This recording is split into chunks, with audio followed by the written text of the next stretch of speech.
Study IQ IAS, अब तैयारी हुई affordable. Hello friends, welcome to study IQ channel. I am Shubham Sharma, your economy faculty. Friends, Swiggy Zomato पे आप सबने खाना तो ऑर्डर बहुत बार किया होगा। तो ये आप कैसे पता लगाते हो कि कोई पर्टिकुलर रेस्टोरेंट जो है, अगर आप कहीं बाहर हैं और आप पर्टिकुलर रेस्टोरेंट के बारे में इंफॉर्मेशन जानना चाहते हैं, तो हाउ यू नो दैट? आप उसकी रेटिंग चेक करते हो। सिमिलरली हम कोई भी प्रोडक्ट अमेजॉन से खरीदते हैं, फ्लिपकार्ट से खरीदते हैं, will check the reviews and rating. लेकिन अगर यही रिव्यू और रेटिंग कंट्रीज की होने लग जाए तो उसको हम कहते हैं कि वो रेटिंग होती है ग्लोबल सॉवरेन रेटिंग्स। क्या है ये ग्लोबल सॉवरेन रेटिंग्स? किसके द्वारा दी जाती है ये ग्लोबल सॉवरेन रेटिंग्स? क्यों इंडिया इतना खफा है इन ग्लोबल सॉवरेन रेटिंग्स से? जानेंगे इस पूरे वीडियो में। और कैसे भारत की एक नई एजेंसी ग्लोबल सॉवरेन रेटिंग्स में शामिल हो गई है इंटरनेशनल महारथियों के साथ में, सारी बातें आज इस वीडियो में हम करने जाएंगे। सबसे पहले बात करते हैं सॉवरेन क्रेडिट रेटिंग एजेंसी होती क्या है। देखिए, जैसे मैंने आपको बताया कि हम फूड की रेटिंग के लिए स्विगी जोमेटो को देखते हैं, हम अमेजॉन से प्रोडक्ट्स की रेटिंग देखते हैं, ऐसे कंट्रीज की रेटिंग्स भी होती हैं कि उन कंट्रीज ने कितना डेट ले रखा है, कितनी स्टेबल उनकी इकोनॉमी है।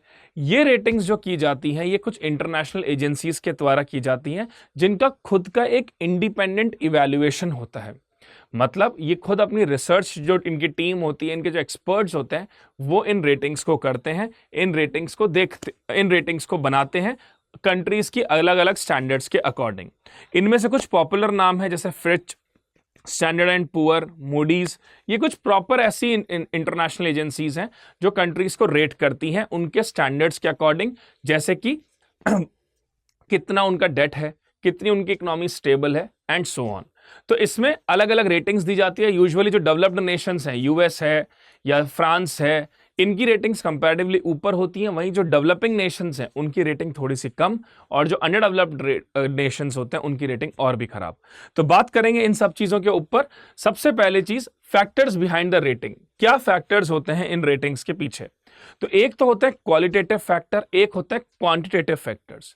क्वालिटेटिव फैक्टर्स का मतलब है जहां पर कि आप बात करते हो not in numbers but in terms of overall development of an economy. तो जैसे सबसे पहले इंस्टीट्यूशन स्ट्रेंथ, कितना वो ऑर्गेनाइजेशन, कंट्री जो है वो इंस्टीट्यूशनली स्ट्रांग है। इंस्टीट्यूशन स्ट्रेंथ पे आपको पता है कि अभी नोबेल भी दिया गया है। तो ये इंस्टीट्यूशन स्ट्रेंथ बहुत इंपॉर्टेंट एक क्राइटेरिया होता है फ्रेंड्स, जो कि ये बताता है कि लॉ एंड ऑर्डर आपकी कंट्री में कैसा चल रहा है, जो कि ये बताता है कि सरकार के जो तीनों आर्म्स हैं, या हम कहें डेमोक्रेसी के जो तीनों आर्म्स हैं, लेजिस्लेचर, एग्जीक्यूटिव, जुडिशरी, उन तीनों में कितना कोऑर्डिनेशन है, कितना सिंक्रोनाइजेशन है। कहीं ऐसा तो नहीं होता कि तीनों जो है एक दूसरे को एनक्रोच करते हैं पावर्स में। ये सारी चीजें, और उसके साथ साथ में गवर्नेंस मैकेनिज्म जो होता है, वो इसका एक बहुत बड़ा क्राइटेरिया है। तो इंस्टीट्यूशनल स्ट्रेंथ में बात ये होती है कि आपकी जुडिशरी, लेजिस्लेटिव, एग्जीक्यूटिव जो है आपके, इन तीनों के बीच में कैसा सिंक्रोनाइजेशन और कोऑर्डिनेशन है। अगर इन तीनों के बीच में अच्छा कोऑर्डिनेशन है, सिंक्रोनाइजेशन है, ट्रांसपेरेंसी है, और कहीं ना कहीं governance and law and order strong है, तो उस कंट्री की इंस्टीट्यूशनल स्ट्रेंथ बेहतर होती है और उसी को उस अकॉर्डिंग रेटिंग दी जाती है। Second is political stability. Obvious सी बात है, political stability is very important for any economy. जितनी राजनीतिक स्थिरता होगी, जितनी पॉलिटिकल स्टेबिलिटी होगी, उतना ही उस देश के लोगों को अपनी सरकार पे कॉन्फिडेंस होगा, विदेशी लोगों को उस सरकार पे कॉन्फिडेंस होगा, और कहीं ना कहीं जो विदेशी निवेश है, फॉरेन डायरेक्ट इन्वेस्टमेंट है, वो लगातार बढ़ते रहेगा। अब आप देखिए, जो कंट्री पॉलिटिकल अनस्टेबल है, जैसे अभी हाल फिलहाल में बांग्लादेश में हुआ, उससे पहले म्यांमार में हुआ, तो या श्रीलंका में हुआ, पॉलिटिकल जो अनस्टेबल कंट्रीज होती है, एक तो उनमें इन्वेस्टमेंट्स इतने नहीं होते, दूसरी बड़ी प्रॉब्लम वहां के सिटीजन्स को ही उस कंट्री पे भरोसा नहीं होता, और तीसरी सबसे बड़ी चीज, वो कंट्री फर्दर डेवलपमेंट पाथ पे कभी नहीं जा सकती। तो political stability is again very important. Third, judicial independence. इसके बारे में मैं बता ही चुका हूं कि जितना स्ट्रांग आपके इंस्टीट्यूशंस होंगे, जितना स्ट्रांग आपका लॉ एंड ऑर्डर होगा, और उसमें अगर जुडिशरी स्ट्रांग है, तो सिटीजन्स की जो भी प्रॉब्लम्स हैं, सिटीजन्स के जो भी ग्रीवेंसेस हैं, सिटीजन्स को एक जुडिशरी ही एक ऐसी संस्था है जिससे सबसे ज्यादा उम्मीद होती है कि उनकी बात को भी सुना जाएगा। तो न्याय प्रणाली जितनी बेहतर होगी, न्याय प्रणाली जितनी सशक्त होगी, उतना ही देश जो है वो आगे बढ़ेगा। Then last is soundness of banking system. आपको पता है फाइनेंशियल इंक्लूजन किसी भी इकोनॉमी में बहुत इंपॉर्टेंट होता है, वित्तीय समावेश बहुत इंपॉर्टेंट होता है। और अगर देश में जैसी भी परिस्थिति चल रही है, जैसे इन्फ्लेशन चल रहा है तो बैंक्स किस तरह से रिएक्ट कर रहे हैं, इकोनॉमी में रिसेशन चल रहा है तो बैंक्स किस तरह से रिएक्ट कर रहे हैं, और इन सारे बैंक्स की जो पेरेंट ऑर्गेनाइजेशन है, जैसे भारत के संदर्भ में आरबीआई है, वो किस हिसाब से डिसीजंस ले रही है। भारत की आरबीआई, हम बहुत फॉर्चुनेट हैं कि इतने बेहतरीन तरीके से कार्य करती है, बहुत सेफ रखती है भारत की इकोनॉमी को। इवन इतने इतने बड़े इश्यूज आ जाने के बाद भी, चाहे 2008 की क्राइसिस हो, चाहे डिमोनेटाइजेशन की प्रॉब्लम हो, चाहे कोविड की प्रॉब्लम हो, इन सब चीजों के बावजूद भी रिजर्व बैंक ऑफ इंडिया ने हमेशा अपने बैंक्स का ध्यान रखा है, अपने लोगों का ध्यान रखा है। तो these are the qualitative factors. Now quantitative factors, quantitative factors में आता है सबसे पहले macro economic performance. Macro economic performance किन चीजों पे बात करता है? मैक्रो इकोनॉमिक परफॉर्मेंस बात करता है कुछ मेजर इश्यूज पे, जैसे आपकी इकोनॉमी की जीडीपी कितनी चल रही है, आपकी इकोनॉमी में इन्फ्लेशन कितना है, इन सब के ऊपर। तो मैक्रो इकोनॉमिक परफॉर्मेंस ये है कि जीडीपी का परफॉर्मेंस, जीडीपी ग्रोथ कितनी हो रही है आपकी, इन्फ्लेशन क्या कंट्रोल में है या नहीं है, क्या रिसेशन आपकी इकोनॉमी में आ रहा है तो उसको ठीक कैसे किया जा रहा है, ये सब चीजें इससे बात होती है। पब्लिक फाइनेंसेस में आते हैं आपके डेफिसिट्स, कि आपकी इकोनॉमी में फिस्कल डेफिसिट कितना है, आपकी इकोनॉमी में डेट टू जीडीपी रेशियो कितना है। ये सारी जो चीजें हैं ये फाइनेंसेस के अंदर कवर होती हैं। And last is external finances. External finances मतलब आपकी इकोनॉमी में एफडीआई कितना है, आपकी इकोनॉमी में एफआईआईस कितने हैं, एक्सटर्नल डेट आपकी कंट्री में कितनी है, ये सारी चीजें। तो जिन कंट्रीज का परफॉर्मेंस इन फैक्टर्स में अच्छा होता है उस इकोनॉमी की उतनी स्ट्रांग रेटिंग होती है। जैसे कोई इकोनॉमी बहुत स्टेबल है, जीडीपी उसकी अच्छे से बढ़ रही है, इन्फ्लेशन उसका टारगेटेड रेंज में है, फिस्कल डेफिसिट उसके कम हो रहे हैं, बैलेंस ऑफ पेमेंट की क्राइसिस नहीं है, डेट टू जीडीपी रेशियो कम है, टैक्स टू जीडीपी रेशियो ज्यादा है, साथ साथ में एफडीआई का इनफ्लो ज्यादा है, कहीं ना कहीं एक्सटर्नल डेट्स कम है, तो उस कंट्री को अच्छी रेटिंग दी जाती है। अब सवाल यह आता है कि भारत के संदर्भ में इन रेटिंग्स के साथ प्रॉब्लम क्या है, क्यों इंडिया इतना खफा है, क्यों इंडिया बार बार ये कहता है कि हम इन रेटिंग्स पे भरोसा नहीं करते, हम इन रेटिंग्स को नहीं मानेंगे। उसके पीछे के बहुत सारे रीजंस हैं। देखिए, एक इंडिविजुअल कंट्री के नहीं मानने से हम ये नहीं कह सकते कि ये रेटिंग्स काम की नहीं होती, क्योंकि ओवरऑल जो वर्ल्ड है उसमें इन रेटिंग्स का रोल बहुत इंपॉर्टेंट है फ्रेंड्स। क्यों? जैसा कि मैंने आपको बताया कि अगर हम किसी फूड की रेटिंग, हम किसी रेस्टोरेंट की रेटिंग अच्छी देख रहे हैं, अब हो सकता है एक इंसान को वो रेस्टोरेंट अच्छा नहीं लगता हो, लेकिन क्या उससे हो सकता है उसकी रेटिंग 4.9 से 4.8 हो गई हो, ठीक है, लेकिन क्या अगर 10,000 लोगों ने उस पर्टिकुलर रेस्टोरेंट को 4.8 या 4.7 रेटिंग दे रखी है, तो इसका मतलब majority of the people like that restaurant. Similarly ये जो रेटिंग्स हैं जो मूडीज या फ्रिच या S&P के द्वारा दी जाती है, इन रेटिंग्स को स्पेशली जो डेवलप्ड इकोनॉमीज हैं वो बहुत ज़्यादा इंपॉर्टेंट मानती है। और आप ये देखिए कि डेवलप्ड इकोनॉमीज जो हैं वो जो डेवलपिंग इकोनॉमीज के अंदर इन्वेस्ट करती है उसमें भी ये रेटिंग बहुत इंपॉर्टेंट रोल प्ले करती है। तो हम ये नहीं कह सकते कि ये रेटिंग्स किसी काम की नहीं है या इन रेटिंग्स की कोई इंपॉर्टेंस नहीं है, या भारत इन रेटिंग्स को क्रिटिसाइज करता है तो वर्ल्ड लेवल पर अब ये रेटिंग्स का कोई मायने नहीं है। ऐसा नहीं है फ्रेंड्स, इन रेटिंग्स के मायने हैं, लेकिन यहां जो भारत का व्यू पॉइंट है वो भी बहुत हद तक सही है। उसके पीछे के रीजंस अब मैं आपको बताता हूं। सबसे पहले तो बायसनेस इन रेटिंग। भारत का ये कहना है कि ये जो रेटिंग्स हैं ये एक्चुअली बायस्ड हैं। बायस मतलब जो कंट्रीज जिस दूसरे कंट्रीज के फेवरेट्स हैं, जैसे अगर मैं कहूं डेवलप्ड नेशंस कुछ डेवलपिंग नेशंस के साथ बहुत फेवरिज्म शो करते हैं, अच्छा रिलेशन मेंटेन करते हैं, क्योंकि उन्हें पता है कि ओवरऑल, जैसे कोई मान लीजिए एक डेवलप्ड कंट्री एक्स है और एक डेवलपिंग कंट्री वाई है। अब डेवलप्ड कंट्री जो एक्स है उसको पता है कि हमें डेवलपिंग कंट्री वाई की जरूरत पड़ सकती है, हमें इसके नेवल बेसिस की जरूरत पड़ सकती है, हम इसके मिलिट्री अलायंसेस अच्छे कर सकते हैं। उस डेवलपिंग कंट्री की जो लोकेशन है, स्ट्रैटेजिक पोजीशनिंग है, वो बहुत बेहतरीन है ताकि हम हमारी राइवल कंट्री को टारगेट कर सकते हैं। उस पर्टिकुलर कंट्री के रिसोर्सेज कुछ ऐसे हैं जो वर्ल्ड लेवल पर सिर्फ वहीं मिलते हैं। तो ऐसे बहुत सारे सेल्फिश मोटिव्स होते हैं कंट्रीज के, जिसके कारण वो दूसरी कंट्रीज के साथ बेहतर रिलेशन बनाते हैं। अब क्योंकि ये जितनी भी एजेंसीज हैं, जितनी भी रेटिंग देने वाली एजेंसीज हैं, कहीं ना कहीं ये बहुत ज़्यादा फंडेड होती हैं डेवलप्ड कंट्रीज से, और साथ साथ में उनके जो डिसीजंस होते हैं वो इनके ऊपर कहीं ना कहीं इम्पैक्ट भी करते हैं। तो यूजुअली जो डेवलपिंग इकोनॉमीज हैं और डेवलप्ड इकोनॉमीज हैं, चाहे वो अच्छा परफॉर्म नहीं भी कर रहे हो, तब भी उनकी रेटिंग्स ऊपर जाती है। जैसे हाल फिलहाल में यूएस का जो करंट अकाउंट डेफिसिट है वो भारत से ज्यादा है, लेकिन तब भी भारत की रेटिंग बहुत खराब कर रखी है इन्होंने। तो ये एक पहला भारत का रीजन है कि इनमें बायसनेस बहुत है, और बायसनेस यूजुअली डेवलप्ड कंट्रीज की तरफ ज्यादा फेवरिज्म शो करती है। दूसरा, आउटडेटेड मेथडोलॉजीज। जो मेथड्स ये यूज करते हैं वो बहुत आउटडेटेड है। मतलब आज के टाइम पे अगर आप देखो तो चीजें बहुत बदल चुकी हैं। आज के टाइम पे आप देखो तो डिजिटल पब्लिक इंफ्रास्ट्रक्चर, डिजिटलाइजेशन बहुत इंपॉर्टेंट होता जा रहा है। डिजिटल पब्लिक इंफ्रास्ट्रक्चर ये भारत का बेहतरीन है, भारत लगातार डिजिटलाइजेशन पे काम कर रहा है। फिर अगर आप देखो डेमोग्राफिक डिविडेंड, भारत का डेमोग्राफिक डिविडेंड लगातार बढ़ रहा है। भारत के जो यूथ हैं वो पूरे विश्व भर में और इवन भारत में बहुत अच्छा कार्य कर रहे हैं। साथ साथ में फॉरेन इन्वेस्टमेंट, ये भारत का बहुत लगातार बढ़ रहा है। तो भारत का ये कहना है कि आप इन चीजों के ऊपर भी तो ध्यान दीजिए। आप ध्यान दीजिए एनवायरमेंट सस्टेनेबिलिटी के ऊपर, जिस पर भारत लगातार काम कर रहा है। जो पेरिस कॉन्फ्रेंस के लक्ष्य भारत ने तय किए, भारत उन पे काम लगातार करते जा रहा है। भारत ईवी व्हीकल्स को प्रमोट कर रहा है। सस्टेनेबल डेवलपमेंट गोल्स अपनी कंट्री में खुद से स्टार्ट कर रखे हैं भारत ने। तो भारत का यह कहना है कि जो आप पुराने मेथड्स हैं, जैसे कि डेट टू जीडीपी या फिस्कल डेफिसिट, ये ठीक है। भारत बोलता है कि ये मानते हैं कि ये इंपॉर्टेंट है, लेकिन आप सिर्फ इन्हीं के पैरामीटर पे रेटिंग दे रहे हो, वो गलत है। आपको रेटिंग्स में लगातार बदलाव करने चाहिए।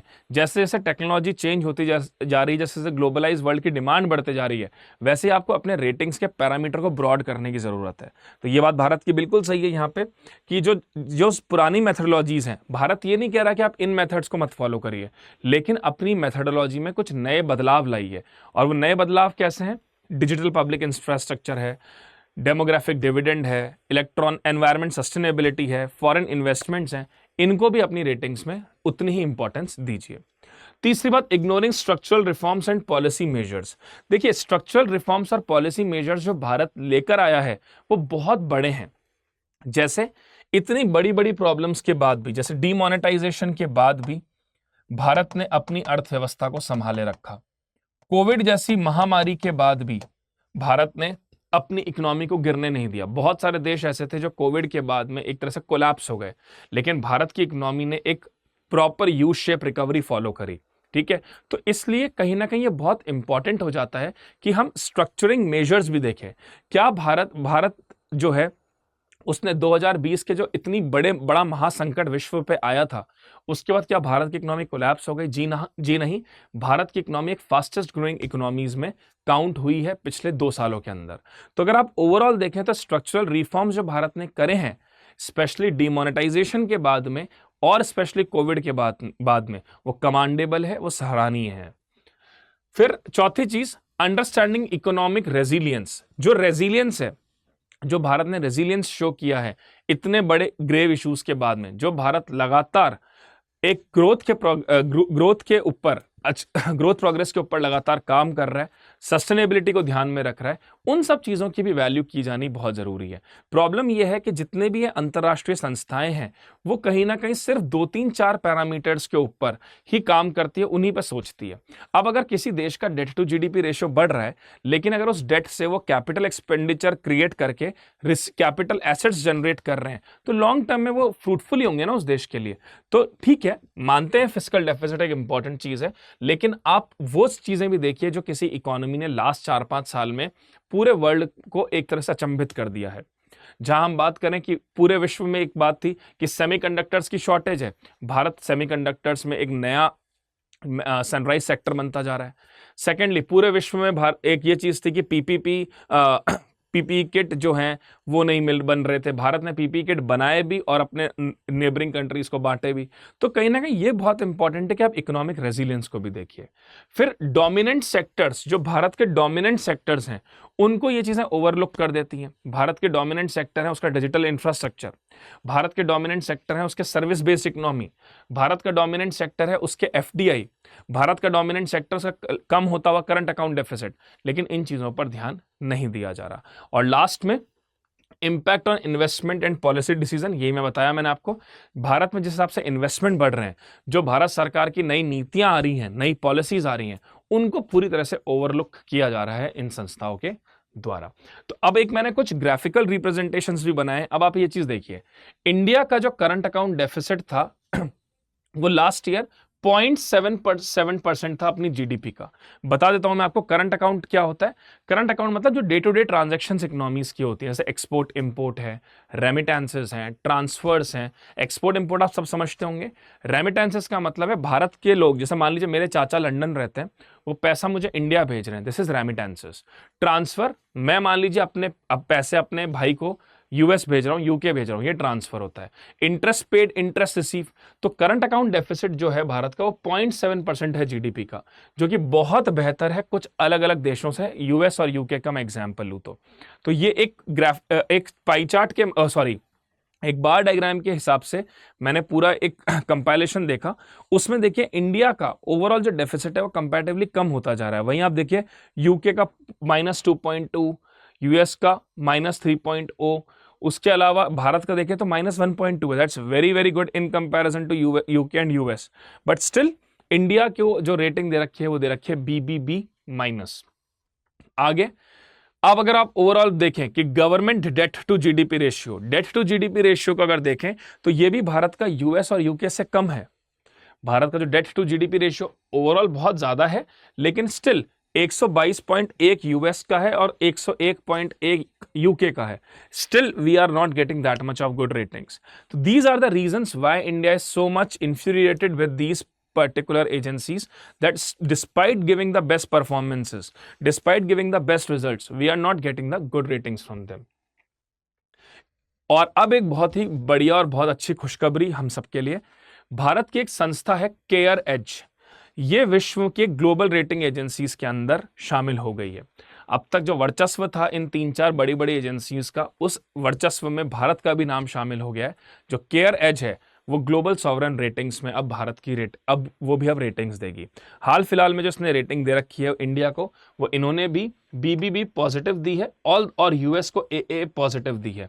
इन्होंने भी ये बात कही है कि जो पैरामीटर्स बाकी एजेंसीज यूज करती हैं, हम उन पैरामीटर्स को ध्यान में रखेंगे, लेकिन हम और भी पैरामीटर्स को इंक्लूड करेंगे। जैसे कोई देश सस्टेनेबिलिटी के ऊपर कितना फोकस कर रहा है, कोई देश डिजिटलाइजेशन के ऊपर कितना फोकस कर रहा है, कोई पर्टिकुलर देश जो है उसमें डेमोग्राफिक डिविडेंड का क्या रोल है, बड़े बड़े आपदाओं के बाद देश किस तरह के डिसीजंस ले रहे हैं, इन सब चीज़ों को भी हम ध्यान में रखेंगे। तो ये हमारे लिए एक अच्छी चीज़ है कि केयर एज जो है ये एक नई इंडियन एजेंसी बन गई है। फ्रेंड्स, आप सबके लिए एक बहुत ही इंपॉर्टेंट इंफॉर्मेशन, अगर आप 2025 का यूपीएससी प्रीलिम्स देना चाहते हैं और अभी तक आपने तैयारी शुरू नहीं करी है, तो स्टडी IQ का ये आखिरी बैच है इस साल का, जो कि टारगेट कर रहा है 2025 के लिए, जिसमें आपके 1000+ आवर लाइव क्लासेस होंगी, प्रीलिम्स से इंटरव्यू तक की तैयारी पूरी कराई जाएगी, आंसर राइटिंग मेंटरिंग होगी, और ये सब बहुत ही नॉमिनल फीस 20,000 में आपको ऑफर हो रहा है अगर आप मेरे कूपन कोड का इस्तेमाल करते हैं तो। My coupon code is SBS Live। Study IQ के किसी भी कोर्स में आप इस कूपन कोड का इस्तेमाल कर सकते हैं to get maximum discounts. Similarly अगर आपका अटेम्प्ट 2026 में है तो हमारा नया बैच शुरू हो रहा है 21 अक्टूबर से सुबह 8 बजे, जिसकी फीस 30,999 है। If you people use my code you will get maximum discount out of it. तो जल्दी से इन कोर्सेज को ज्वाइन करिए और अपने IAS बनने के सपने को पूरा करिए। And this is my Telegram channel, you can join through this Telegram और ये मेरा टेलीग्राम चैनल है, ये मेरा इंस्टाग्राम ID है। आप इससे टेलीग्राम और इंस्टाग्राम पे मुझसे जुड़ सकते हैं, मिल सकते हैं, बातचीत कर सकते हैं, और इंपॉर्टेंट टॉपिक्स का डिस्कशन भी वहाँ पे मैं करता हूँ। So till date, be happy, be safe, be protected. Thank you so much, God bless you all. Study IQ IAS, अब तैयारी हुई अफोर्डेबल।